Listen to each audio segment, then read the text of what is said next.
Good morning, everybody. Hey, welcome to Thursday. It is April 13th. I hope you wind down your taxes. They're due in 5 days.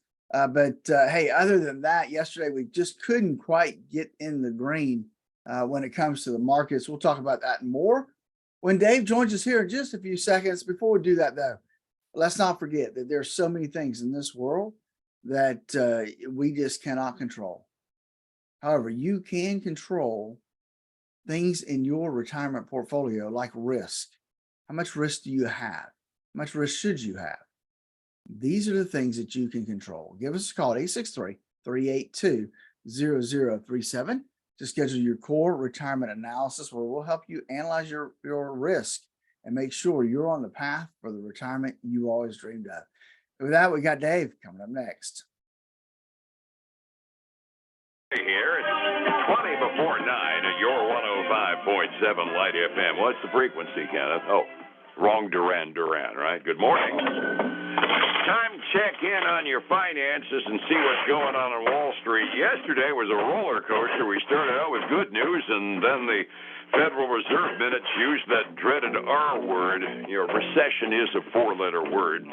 And then this morning, we got another roller coaster upward a little bit. Let's find out what's going on. Phillip Statler from Statler Financial Services is on the phone with us. And Phillip, I'm looking at the producer price index numbers and wholesale inflation. I'm sorry, my bull crud detector is going off. How about yours?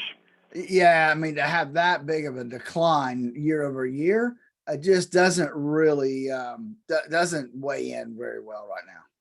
Somebody in the statistics department decided the administration needed a bump in approval ratings. The number came out this morning. Wholesale inflation, get this,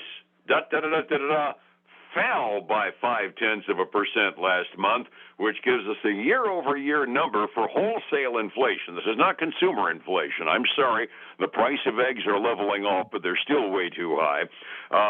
2.7% annualized producer price index inflation. And if you look at that on its face and you took it to the bank as gospel truth, if I were on the Federal Reserve, I'd say, well, we might be overreacting a little bit. It might be time to slack off on the interest rates, which I don't believe is going to happen. Do you? No, I don't. I definitely don't think that's going to happen yet. I hope that within this next 3 or 4 months that we will see it finally level off. It would be nice. Yeah, the other half of the report for wholesale inflation, just to give us a balanced picture, the core number that excludes the variable stuff that goes up and down. Core was up by 0.1%, but they still revised the annual rate downward to 3.6% from 4.5%, and I don't really understand how that math can happen, but nevertheless, it does indicate that we're slacking off a little bit, and inflation is at the very least leveling off, and that's good news, even though I'm not necessarily sure I buy the overall numbers that we're getting out of the government this morning.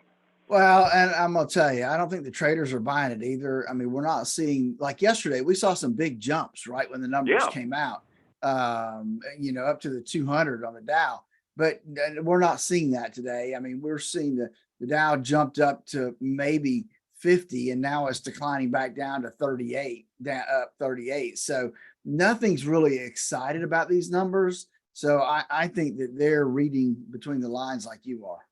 Yeah, it doesn't make sense to me. We've been going at 4.5%, 5% inflation numbers, both CPI and the PPI, the wholesale inflation, to suddenly 1 month, hey, prices dropped to 0.5%. What a concept. Deflation's happening. I'm sorry. There's something missing in that figure, and I'll bet you a nickel we're going to see a revision come out with the next month report. How about you? Yeah, I'm thinking so, because that's just such a big drop. Absolutely. Backing up a little, one other thing out of the government data dump this morning. First-time unemployment claims, our usual Thursday report. The number ends up coming up to it looking like a normal economy. Increase of 11,000 first-time jobless claims last week. We came out with a total of 239,000. That's by standards for the last year or two. That's a monstrously high number, but again, you got to keep in perspective, that's getting into the neighborhood of what the normal sifting and winnowing in a normally functioning economy is. About 250,000 is normal, so we're starting to act like a normal economy on the employment front, which is another thing the Fed's been watching, and it shows, at the very least, movement in the direction they're looking for. So by and large, I'm coming up with relatively good news out of this morning as far as the macro basis is concerned. Yeah, it is looking like it. I mean, the initial jobless claims did rise, and they rose more than what a lot of analysts expected. So not by a lot, right? Just a little bit, but still, definitely going the right direction for the Fed, and really probably the right direction for some of our economy as well. Yeah, I mean, nobody wants to cheer for unemployment, and I'm certainly not. But on a macro basis, we still have 8, 9 jobs open for every unemployed person in the country. It might not match up on skills, but somewhere down the line, the number of openings and the number of people looking for them got to get somewhere close to being in the same zip code. And this is progress at the very least in that direction at the very least. So from the Fed standpoint, it ought to look pretty good, and that's good news because yesterday afternoon, about 2 p.m., they released the minutes of last month's open market committee meeting, and they used a 4-letter word, recession. And for an economist, that's the only language in which recession is a 4-letter word. We skyrocketed after the consumer price index numbers came out, climbed through the day, and then the Fed minutes came out, and all of a sudden we fell like a rock and ended up negative for the day. That was not what we had in mind. No, it wasn't. And I got to tell you, Dave, I like how the Fed throws the blame to somebody else, right? Of course. Blame the banking crisis to cause a recession this year. Really? I would think that they need to look inward and blame themselves because they're the ones that caused the banking crisis. Well, I was going to say, I was going to say, yeah, the banking crisis may be causing it, but they caused the banking crisis. So your point's taken. I've been following that, just waiting for the scapegoat du jour. Whatever the press buys into and runs with will become the scapegoat for the banking crisis. I mean, one time they did it to management, and then, oh, nope, that didn't stick. So now we're going to blame it on something else. Consumer panic was another try. And, every time they throw out another scapegoat for what caused the Silicon Valley Bank to fail, the press ends up poo-pooing it, and they come up with another scapegoat. Yeah, exactly. The Fed is who caused it all. And, they don't want to be the scapegoat.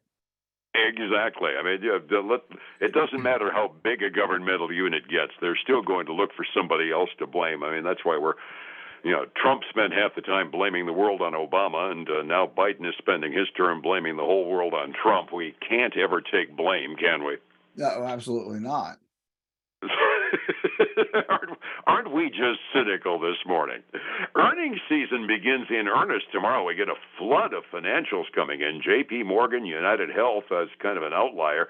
Wells Fargo, Citi, PNC, BlackRock, all going to start reporting tomorrow, so we're going to have a ton to talk about. But Delta has kind of become the first release of earnings season every year. How did they end up doing? They didn't have a really good quarter, Dave. They missed earnings by about 5 cents a share. They missed revenue by a little bit, but they came out, and everybody loves what they're talking about this next quarter, the second quarter. They expect to see sales increase by 15 to 17% over last year, and that's huge, because that's a lot more than the analysts expected. They expected a little more than 14%. So good things there. They expect earnings to be somewhere about $1.66 next quarter. So, they're expecting record advanced bookings for the summer. I mean, they're already seeing that. And so that's helping their stock this morning up 2.9, almost 3% this morning, up $1 a share right now. So, and that's helping the other airlines as well. United, American, they're kind of on the backs of Delta. United's up almost 3% and American's up 2%. So everybody's kind of getting a little bit of a bounce off of Delta's outlook. Good news for airline shareholders. It just kind of indicates that they can double the airfares and still actually keep us climbing on the planes in droves. Yeah, I got to tell you, it's bad news for you and I, the consumer, because Yeah. man, they are jacking up the airline prices right now. Yeah, my initial gut reaction when you said they missed this quarter, I said they're charging twice as much. How in the heck could they possibly miss a number? Yeah, no, I agree, but they blame it on the pilots. They struck a new contract with their pilots, and that caused them to miss on earnings. Well, at least they didn't blame it on the banking crisis. Cynical much this morning, am I? I don't know. Resetting the table for the morning. It ended up being an off day yesterday on Wall Street after like I said, they used the R word in the Federal Open Market Committee meeting minutes. $38 down on the Dow, 17 down on the S&P, and it went down 102.5 points. That's 0.85% on the NASDAQ exchange. 45 minutes before we open this morning, Phillip, what are we looking at? Well, we are bouncing back up a little bit right now, Dave. The Dow is up a little over 0.2%. That's $75. S&P 500 is up a third. That's $14. And the NASDAQ 100 is up 0.5%. That's $65. So things are bouncing up from where we first started talking about. On the other side, we got silver up over 1.6% to $25.87 an ounce. We've got gold up 1.5% to $2,055. And crude oil, though it's higher than where it was yesterday when you and I spoke, it's down 0.5% right now from close at $82.88 a barrel right now. Yeah, I'm noticing the price difference between Brent crude, which always runs higher, and regular crude.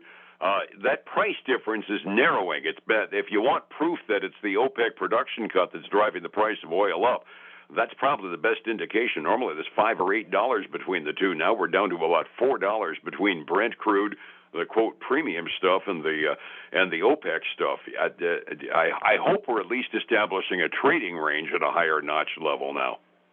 Yeah, I know, but everything I'm reading says expected $100 to $135 a barrel by the end of the year.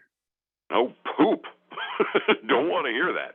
Overseas markets, the Asian Rim market was mixed. The Japanese markets and the Hong Kong markets up. Mainland Chinese markets off by a little bit. Europe is looking at our inflation numbers and saying, oh, okay, markets there are fractionally up midway through their day.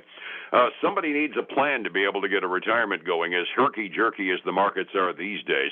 How do I find you to get that plan so I can make my retirement happen the way I hoped it would? Absolutely, Dave. We've developed our core retirement design. Give us a call for our core retirement analysis, where we'll help you analyze the risk in your portfolio, put together some tax planning for you, as well as income planning for retirement. That way you have the retirement you always dreamed of. The number is 863-382-0037. And then join us this weekend for the Statler Financial Radio Show, 6 a.m. and noon on Saturday, 10 a.m. Sunday morning on Highlands News Talk 730 and 95.3 FM. And one more time to tie the ribbons on the week tomorrow morning, same time here on Light. Phillip, you have a good day, and I appreciate it. All right, man. You too. Be well, my friend. It's 105.7 Light FM and Statler Financial Services. Phillip Statler. Remember. Hey, folks, again, I want to thank you for joining us today. I hope that you've had a great week. We're looking forward to the weekend. Join us again tomorrow, same time, same place. Until then, have a great day.